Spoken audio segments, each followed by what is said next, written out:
South Florida, this is Headliners, only on CBS News Miami.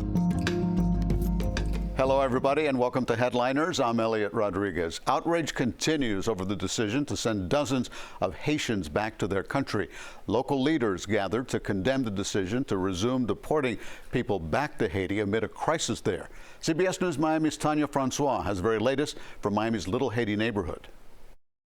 52 Haitians were flown back to the island that's been in turmoil for months due to ongoing gang violence. And still, without an official government, the local officials here in South Florida, they're asking the Biden administration to stop those deportations. Lucy Janvier explains to me in Creole, if her temporary protective status ends, she will have nowhere to go. Lucy has called Miami home since 2004. She's one of the 220 to 250,000 Haitians living in the United States under temporary protective status, or TPS. That status expires on August 3rd. Yes, I'm afraid. Derciel Anchalus has been here since November, entering from the Mexico border. He still can't legally work, so he feeds himself by doing odd jobs. He says he too cannot go back to Haiti. Haiti is very dangerous with no security. Since the president died, the entire country has been at a standstill. At a news conference held by the Family Action Network movement Tuesday morning, the room was packed with Haitians, all with similar stories, asking for an extension to TPS and an end to deportations. This decision by the Biden administration is repulsive, it is heartless, it is indefensible, and it is unconscionable, and I might add, it is even criminal. Unfortunately, one of our clients were deported, and this person was has U.S. citizen spouse and children, has been living in the United States for decades. What pushed the government to remove one of our clients? Lucy hopes she won't end up forcibly returned back to Haiti. She explains how she's worked in Miami for 20 years, building a life here. She says, if I don't have TPS, they won't give me residency. What am I to do? And I can't even vote.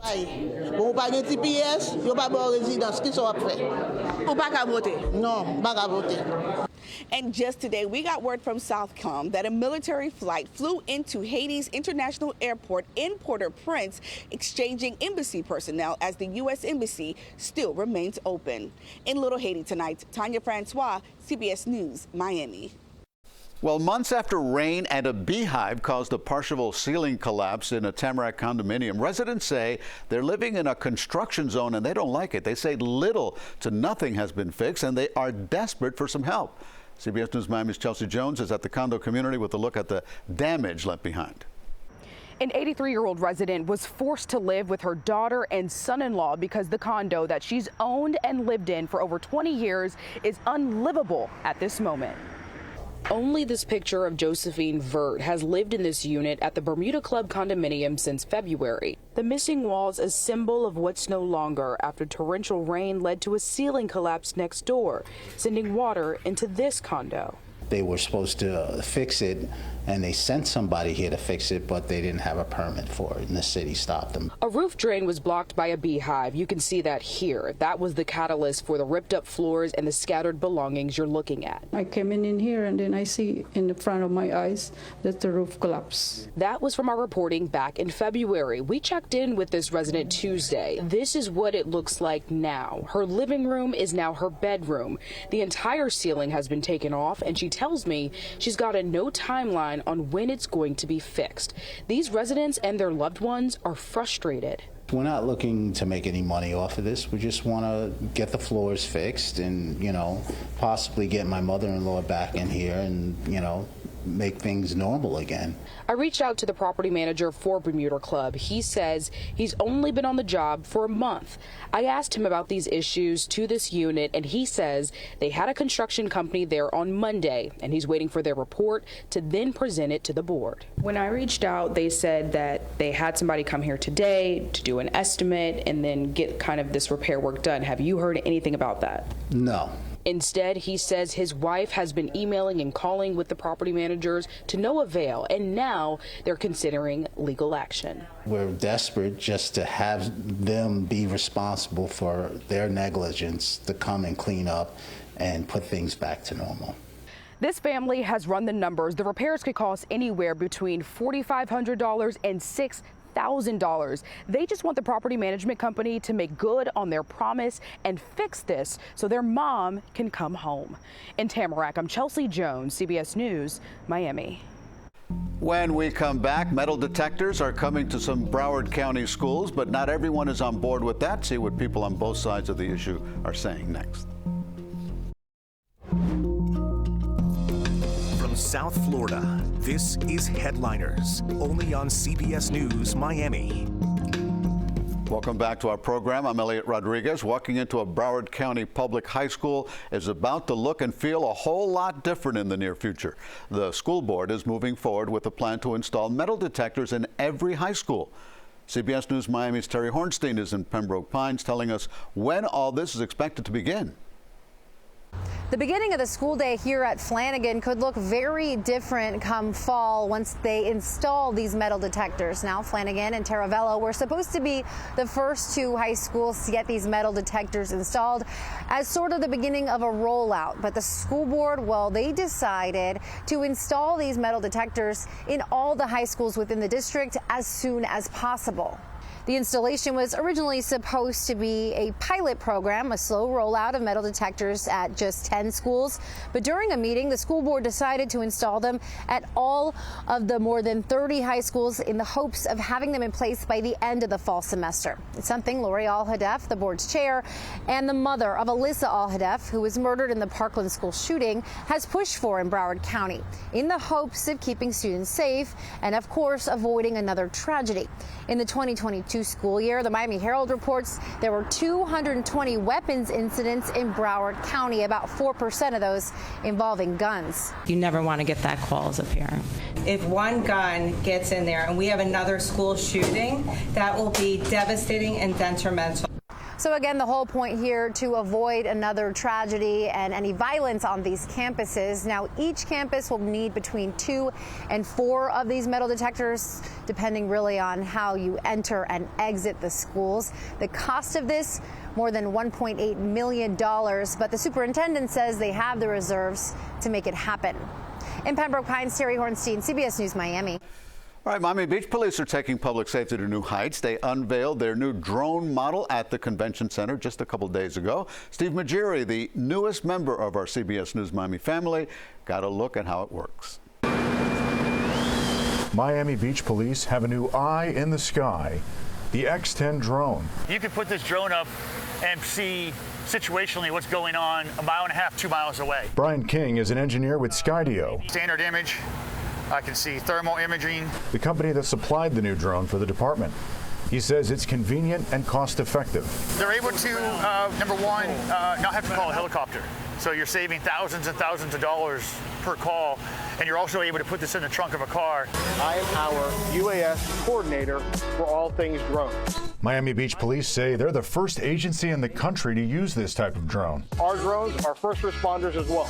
They can get out there with our cops and give us an eye in the sky to give us that perfect perspective. This is the newest drone added to their fleet. Noreen Charlton of Skydio says the new model is more versatile. It can be used in many different use cases for public safety, from search and rescue operations to crash and crime scene documentation to everyday calls for response for service. And live stream that video feed back to themselves so that they have an idea of what they're walking into. And ideally, better information faster helps them make better decisions, which leads to better outcomes. Charlton says more than 360 different police departments across the country will use this new drone.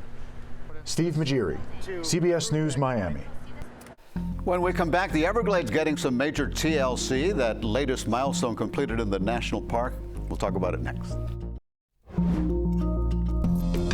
From South Florida, this is Headliners, only on CBS News Miami.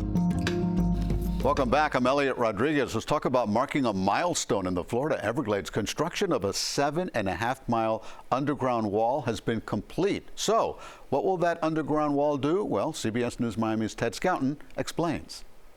This may look like a regular gravel road, but it's actually so much more. We are walking on top of a wall that's 63 feet deep. So this is where basically we built the wall. Under the levee, a huge seepage wall meant to keep water from the eastern edge of Everglades National Park from seeping out, flooding nearby properties. Basically, it's 7.5 miles long. It goes along the levee on the east side of the park.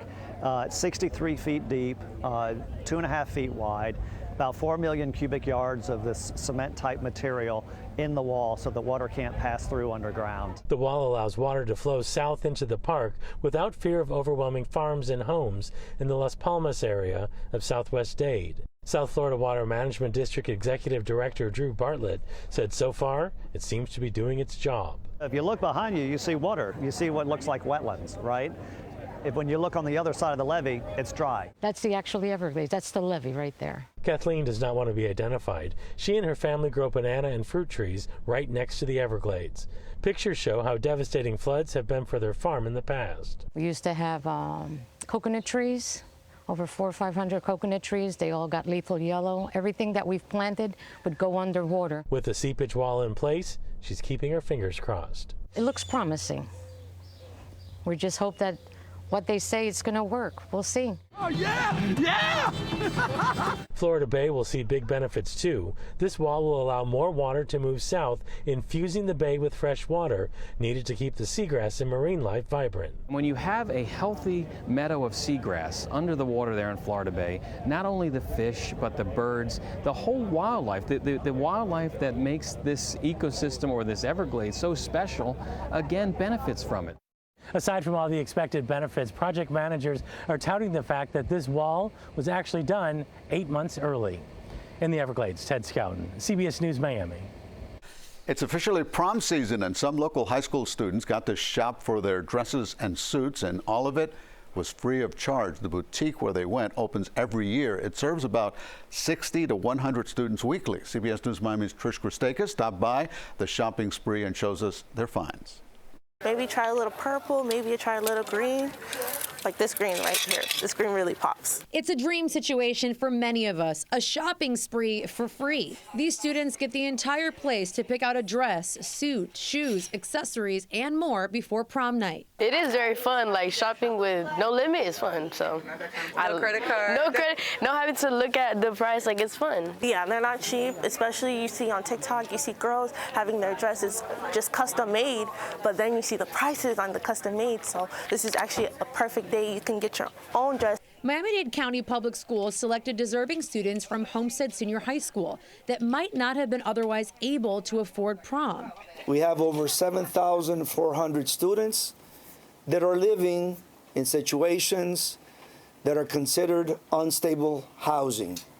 And we know that as this city becomes more and more expensive to live in, more and more of our students and their families are experiencing hardships.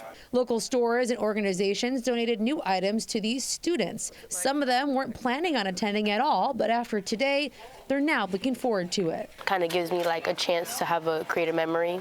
Because I just didn't want to deal with the stress of having to get a dress, having to do everything. But like I was like, if I find something here today, then I'll probably do it then. Beats the rush of, oh my God, I want to go to prom. What do I have to pick out? What do I want to get? It helps.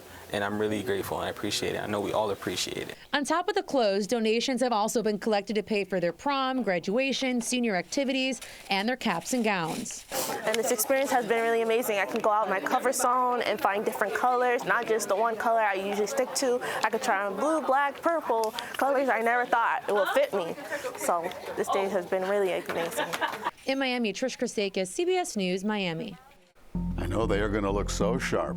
All right, well, thanks for joining us this half hour in Headliners. And as always, keep it right here to CBS News Miami for up-to-the-minute breaking news and weather 24 hours a day. Make it a great day.